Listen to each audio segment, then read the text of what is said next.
Kaixo, lehenik espagetiak ketkupean jarri, gero tomate saltza jarri. Gero ogiari gehitu, pasa. Zapore goxoena sentitu, gero ketkupa jarri.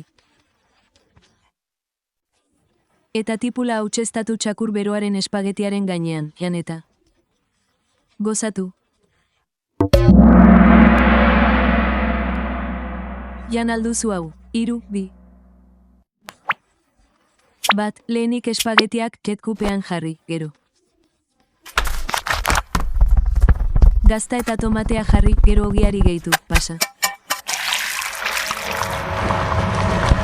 Oso ondo sentitu. Gero, ketkupa jarri eta 10 espageti zati jarri. Tipula hautsestatua txakur beroaren espagetiaren gainean jarri eta jan eta gozatu. Lehenik eta behin espagetiak ketkupean jarri, gero gazta eta tomatea jarri.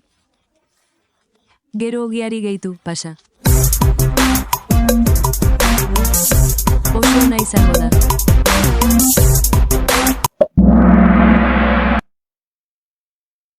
Gero, ketkupa jarri, gero tipula hautsestatua. Txakur beroaren espagetiaren gainean jarri, jan. Eta gozatu. Oso guzti zuen, gero ketkupa jarri da espagetiaren gainean jarri,